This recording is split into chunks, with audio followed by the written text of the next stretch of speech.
नमस्कार, India news Haryana देख रहे हैं आप और मैं हूं आपके साथ आयुषी शेखावत। स्वागत है आपका मेट्रो न्यूज में। पिछले 2 दिनों से रुक रुक कर हो रही बरसात से किसानों के चेहरे खिले हुए हैं। किसानों का मानना है कि फूस के महीने में बरसात का होना बहुत ही शुभ माना जाता है। इसको लेकर इंडिया न्यूज हरियाणा के संवाददाता राजेंद्र दहिया ने किसानों से खास बातचीत की। देखिए। बाद में लगातार बरसात आ रही है और कहीं ना कहीं बरसात से कितना फायदा या नुकसान है, हमारे साथ किसान हैं यहाँ पर, इनसे जान लेते हैं हम। क्या नाम है आपका? राजवीर। राजवीर जी, बरसात हो रही है, कितना फायदा है इसका? बरसात इससे जी काफ़ी फायदा है, बारिश से काफ़ी फायदा है किसानों के लिए। बहुत बढ़िया मतलब फायदा रहा उससे, बारिश से। कुछ फसल में जैसे सरसों है, कोई ऐसी है वहाँ में तो नुकसान है, बाकी और फायदा ही ज़्यादा है। फायदा ज़्यादा है, फायदा ज़्यादा। आपका क्या नाम है? टेक चंद है जी। कितना फायदा है बरसात का, जो बरसात हो रही है? बरसात का ऐसा है जी कि जहाँ पानी खारी है, जहाँ पानी का स्तर नीचे है, वहाँ सभी छोटे बड़े किसान सभी बराबर कर दिए। परमात्मा की लहर होती है। बारिश का होना और पुत्र का होना एक भगवान बहुत शुभ माना जाता है। तो कहते हैं बड़े बूढ़े कि फूस की तो फुसकारी बहुत होती है। थोड़ी बारिश से भी काफ़ी अच्छा फ़ायदा होता है किसान को, लेकिन थोड़ी सी सब्जी में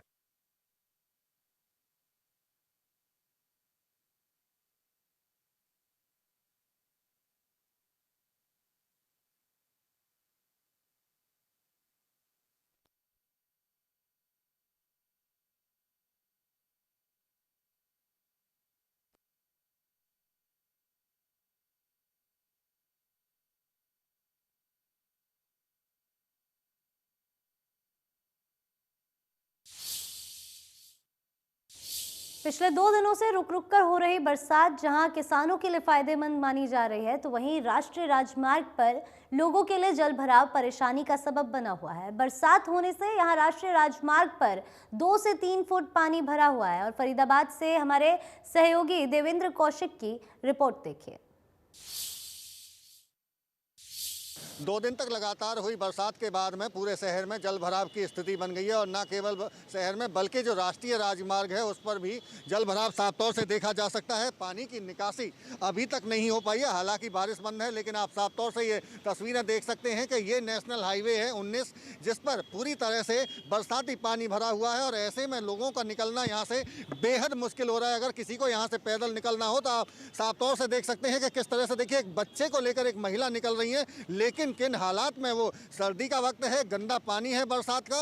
आप समझ सकते हैं कि अधिकारियों की तरफ से तमाम तरह के दावे जरूर किए जाते हैं कि पानी का जल भराव नहीं होगा, बरसाती पानी का, लेकिन तमाम दावों के बावजूद पोल खुलती हुई अधिकारियों की, नेशनल हाईवे के जो अधिकारी इस बात को लेकर दावा करते हैं कि पानी नहीं भरना चाहिए, नहीं भरेगा। लेकिन ये बल्लभगढ़ का एरिया मेट्रो स्टेशन के नज़दीक का, जहां आप साफ तौर से वाहनों को देख सकते हैं निकलते हुए कि किस मुश्किल हालात, पानी भरे हुए पानी में से निकलते हुए। और इसी की वजह से यहाँ पर एक जाम की सी स्थिति भी देखी जा सकती है। बैरिकेडिंग बाकायदा पुलिस की तरफ से जरूर लगाई गई है ताकि पानी में अगर कोई गड्ढा हो तो उससे बचा जा सके, कोई दुर्घटना ना घटे, इसको लेकर। और कुछ लोग भी यहाँ खड़े हैं, बात भी करेंगे। क्या लगता है, जिस तरह से पानी राष्ट्रीय राजमार्ग पर भरा हुआ है, क्या अधिकारी काम नहीं कर रहे हैं वक्त पर? अधिकारी काम नहीं कर रहे, कुछ भी काम नहीं हो रहा है। यहाँ पे जाम भी लग जाता है, ट्रैफिक भी लग जाता है।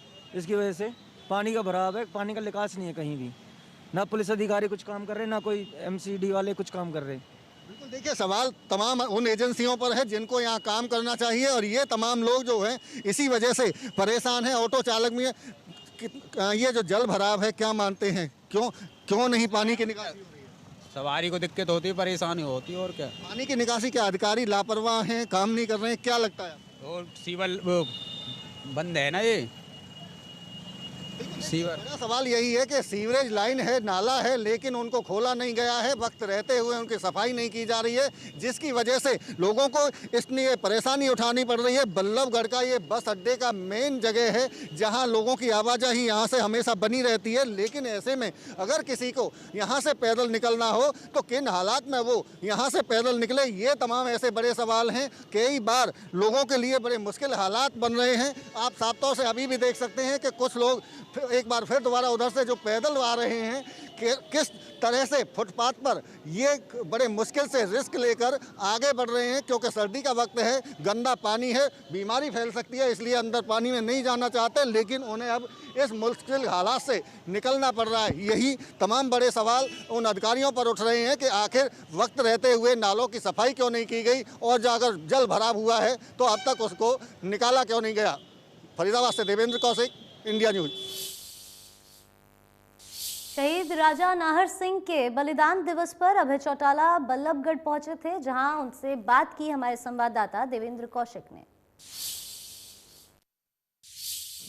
इनेलो के प्रधान महासचिव और एलनाबाद से विधायक अभय सिंह चौटाला बल्लभगढ़ पहुंचे हैं शहीद राजा नाहर सिंह के बलिदान दिवस पर। उनसे बात कर लेते हैं। सर, बल्लभगढ़ पहुंचे हैं, कार्यक्रम में क्या कहेंगे सर?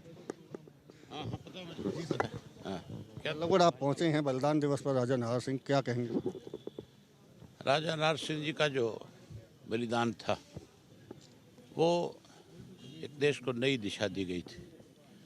उन्होंने जिस ढंग से एक छोटी उम्र में अंग्रेज़ से बगावत करी, सारे राजा इस देश के जितने भी थे अंग्रेज़ के आगे सरेंडर कर गए थे। वो अकेले ऐसे राजा थे जिन्होंने राजा होते हुए और अपनी रियासत के लोगों से जो अंग्रेज़ पैसा वसूलता था वो बंद कर दिया था। और उन्होंने जब ये बगावत करी तो अंग्रेज़ उनको सबक सिखाना चाहता था, इसलिए अंग्रेज़ ने उनके ऊपर बारी बारी अटैक किए, लेकिन जब जब भी अटैक किए अंग्रेज़ को मुँह की खानी पड़ी। सर, अभी आपने मंच से संबोधन में उत्तर प्रदेश में समाजवादी पार्टी को समर्थन की आप बात कर रहे थे, यहाँ के युवाओं का आह्वान आपने किया है, क्या आप समाजवादी या अखिलेश यादव को समर्थन दे? भाजपा को जो हराएगा उसको समर्थन है, अखिलेश को तो है ही है। अखिलेश के इलावा कहीं भाजपा को कोई और दूसरा हराएगा उसको भी समर्थन। वजह क्या है आखिर, भाजपा को क्यों हराना है? भाजपा किसान की दुश्मन है, देश की दुश्मन है। इस देश के लोगों को जात पात के नाम पे बांटना चाहती है, कभी हिंदू और मुसलमान को, कभी सिख और हिंदू को आपस में बांट करके कहीं इस देश को गुलाम बनाना चाहती है। देश की सरकार पर भी हमलावर हैं, खाद की कालाबाजारी को लेकर आप जिक्र कर रहे हैं कि अभी भी कालाबाजारी हो? अकेली खाद नहीं, लूट के खा गए इस देश को भाजपा के लोग। आदम में जो पहाड़ दरका है, क्या मानते हैं किसकी कमी है? क्या खनन माफिया हावी है अभी सरकार में? सरकार और खनन माफिया मिले हुए हैं, तभी तो मैं कह रहा हूँ भी आज इस प्रदेश के अंदर कोई भी काम सरकारी ऐसा नहीं है जिस काम के अंदर परसेंटेज तय ना हो, इसलिए आज लोगों के सामने बड़ी दिक्कत है। आखिरी सवाल है सर, राजा नाहर सिंह महल को लेकर अभी यहाँ मन से मांग रखी गई थी कि यहाँ से होटल को हटाया जाए, पुरातत्व विभाग को दिया जाए या उनको सौंपा जाए। मैं मुख्यमंत्री को चिट्ठी लिखूंगा कि जो बलिदान उनका है उनकी जयंती को भी सरकारी तौर पे मनाना चाहिए, जैसे चौधरी छोटू राम की जयंती को मनाया जाता है। उनके बलिदान को याद रख करके इनके इस दिन को भी बलिदान दिवस के रूप में सरकार मनाए। तो ये थे हमारे साथ में अभय चौटाला, जिनका साफ तौर से कहना है कि भाजपा को हराने के लिए वे यूपी में समाजवादी पार्टी को समर्थन देंगे और अखिलेश यादव के समर्थन में वो प्रचार भी करेंगे। इसके साथ साथ अगर बात करें तो प्रदेश सरकार पर भी अभय सिंह चौटाला हमलावर होते हुए दिखाई दिए हैं। खाद की कालाबाजारी हो, चाहे डाडम में जो पहाड़ रखने की बात है उसको लेकर भी उन्होंने सरकार पर हमला बोला है और खनन माफिया और सरकार की मिलीभगत से बताया है। बल्लभगढ़ से देवेंद्र कौशिक, इंडिया न्यूज। बल्लभगढ़ में राजा नाहर सिंह के स्मारक स्थल पर श्रद्धांजलि देने कैबिनेट मंत्री मूलचंद शर्मा पहुंचे। राजा नाहर सिंह पार्क में 164वां बलिदान दिवस समारोह आयोजित किया जा रहा है। श्रद्धांजलि देने से पूर्व आयोजकों ने हवन का कार्यक्रम आयोजित किया, तो वहीं 9 जनवरी को 157 को दिल्ली के चांदनी चौक पर धोखे से बुलाकर अंग्रेजों ने राजा नाहर सिंह को सूली पर चढ़ा दिया था।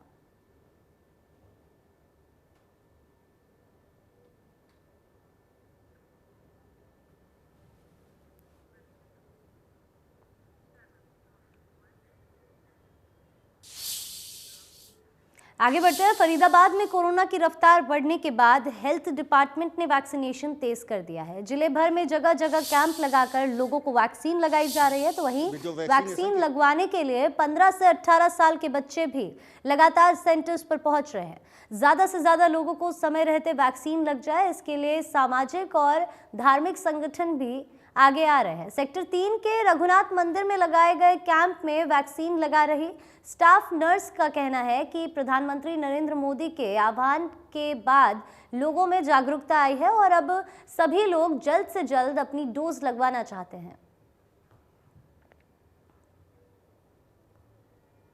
धीमी हो गई थी, लेकिन अब फरीदाबाद में जिस कदर कोरोना की रफ्तार बढ़ी है, ऐसे में अब लोग भी जागरूक हो रहे हैं और इस कोरोना की रफ्तार को तोड़ने के लिए वैक्सीनेशन करवाने के लिए लगातार वैक्सीनेशन सेंटर पर पहुंच रहे हैं। और न केवल बल्कि स्वास्थ्य विभाग की तरफ से भी अब अलग अलग जगह वैक्सीनेशन सेंटर बनाए गए हैं। फिलहाल हम सेक्टर 3 के एक मंदिर में है, रघुनाथ मंदिर में। यहाँ धार्मिक स्थान पर भी वैक्सीनेशन सेंटर बनाया गया है। पहले मैं आपको तस्वीर दिखा देता हूँ कि देखिए जिस तरह से लगातार जो मामले कोरोना के बढ़े हैं, तो ऐसे में अब लोग जागरूक होते हुए साफ तौर से देखे जा सकते हैं और लगातार अब वैक्सीन लगवाने के लिए पहुंच रहे हैं। हालांकि बीच में जो वैक्सीनेशन की रफ्तार थी वो बेहद धीमी हो गई थी, लेकिन अब फिलहाल दोबारा से जो ये मामले बढ़े हैं, ऐसे में अब लगातार लोग पहुंच रहे हैं और लंबी लंबी लाइन लगाकर यहाँ वैक्सीनेशन अपना करा रहे हैं। इसके साथ साथ में एक पीछे वजह यही भी है कि हरियाणा सरकार की तरफ से जो आदेश जारी किए गए हैं कि डबल वैक्सीनेटेड होने के बाद ही किसी सार्वजनिक स्थान पर, मॉल या बाजार या सरकारी कार्यालय में उनको एंट्री मिलेगी। इसी वजह से अब लोगों को डबल वैक्सीनेटेड होना जरूरी है, इसलिए भी लोग अब लगातार वैक्सीन यहाँ लगवा रहे हैं। और मैं आपको तस्वीर दिखा देता हूँ, देखिए यहाँ वैक्सीनेशन सेंटर, क्योंकि एक धार्मिक स्थान पर इसको बनाया गया है, यहाँ साफ तौर से देखा जा सकता है कि किस तरह से लगातार लोग पहुँच रहे हैं और अब कहीं ना कहीं जागरूक इस बात को लेकर हैं कि अगर कोरोना से बचना है तो वैक्सीन लगवाना बेहद जरूरी है। और बात भी करेंगे क्योंकि नर्स हैं, मैम उनसे बात कर लेते। मैम क्या नाम है आपका? कमलेश एएनएम। जिस तरह से आप वैक्सीनेशन कर रही हैं, क्या लगता है पहले से क्या रफ्तार बढ़ी है?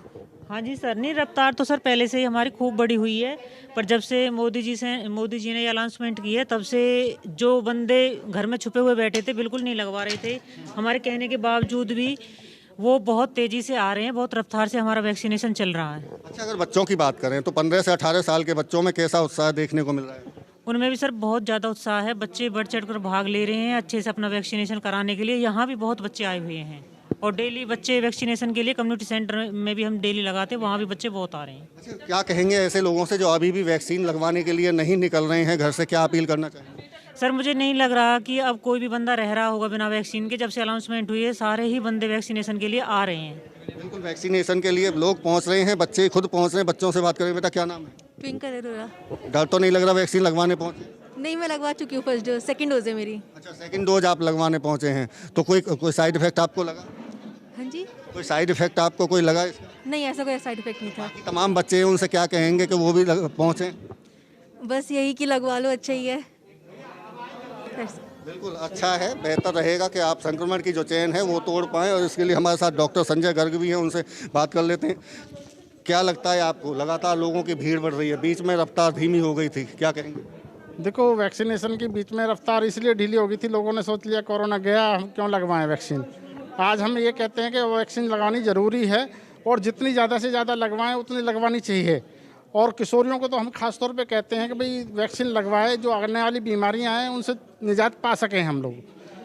कोशिश ये है कि भाई जो सेकंड डोज जिन्होंने लगवाई है वो सेकंड डोज लोग लगवाने के लिए आप पहुँच रहे हैं। लेकिन अगर किशोर की बात कर रहे हैं आप, 15 से 18 साल के बच्चों के, उनमें किस तरह से देखा जा रहा है, क्या वो पहुँच रहे हैं कैंप में? वहाँ रुझान मिल रहा है हमें, वो लोग बहुत ज़्यादा पहुँच रहे हैं बच्चे। और उनको थोड़ा सा ये भी है कि भाई हमें वैक्सीन में आगे जाते हैं गवर्नमेंट हॉस्पिटल में, वहाँ लाइन में लगना पड़ता है, ज़्यादा टेंशन होती है, तो यहाँ बड़े आराम से लग रही है उन लोगों को। बिल्कुल आराम से यहाँ वैक्सीनेशन प्रक्रिया लगातार जारी है। और ऐसे में स्वास्थ्य विभाग की तरफ से ऐसे ही अलग अलग जगह पर, चाहे धार्मिक स्थान हो, चाहे सामाजिक या कम्युनिटी सेंटर हो, वहाँ पहुँचकर अपनी टीम भेजकर वहाँ भी वैक्सीनेशन की प्रक्रिया को फरीदाबाद में आगे बढ़ाया जा रहा है। फरीदाबाद से देवेंद्र कौशिक, इंडिया न्यूज़। फरीदाबाद में ब्राह्मण बाहुल्य गांव बगोला में राष्ट्रीय राजमार्ग पर फ्लाईओवर बनवाने के लिए लोगों ने विधायक नयनपाल रावत से गुहार लगाई है, जिस पर विधायक ने कहा कि गांव बगोला में राष्ट्रीय राजमार्ग पर जल्द ही पुल बनवा दिया जाएगा और इसको लेकर उन्होंने विधानसभा में ये मुद्दा उठाया था और मुख्यमंत्री मनोहर लाल से भी बात की है। जल्द ही इसका काम शुरू हो जाएगा और यहाँ पर होने वाले हादसों से ग्रामीणों को निजात मिल जाएगी।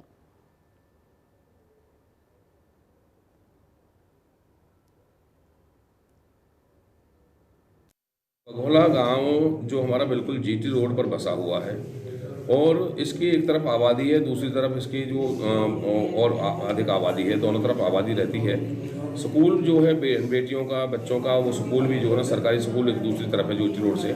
तो ये एक बहुत बड़ा मुद्दा है और मैं समझता हूँ कि शायद अगवानपुर फिरोजपुर से पहले भी ज़रूरत थी, तो क्योंकि कंपनी भी इस जो ना बघोला वाले इस पे जो ना रूट पर उसके आसपास है, तो ये पुल पहले बनकर तैयार हो जाना चाहिए था।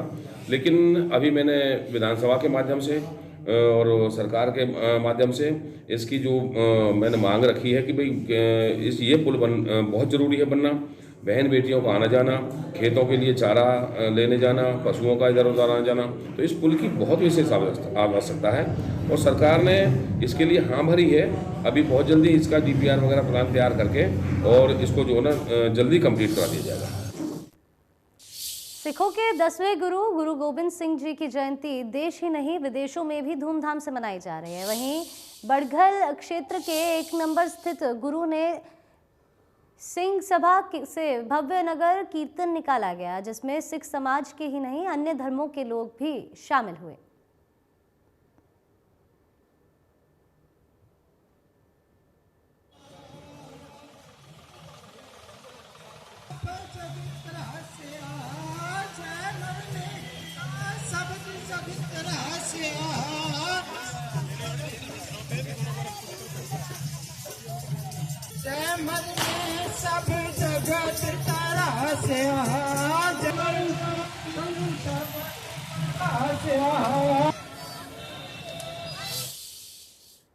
फरीदाबाद के सिविल हॉस्पिटल में रेड क्रॉस की बिल्डिंग के ऊपर देर रात बिजली का शॉर्ट सर्किट होने से आग लग गई। बरसात की वजह से बिजली के तार आपस में टकरा गए, जिससे आग लग गई और कुछ लोगों की समझदारी के चलते बड़ी घटना घटने से बच गई। बिजली कनेक्शन काटकर आग पर काबू पाया गया।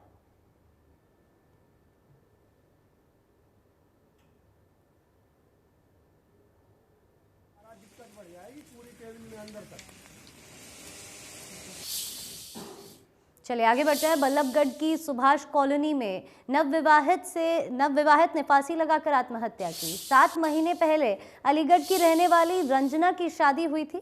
पुलिस ने शव पोस्टमार्टम के लिए अस्पताल भेजकर जांच शुरू कर दी है।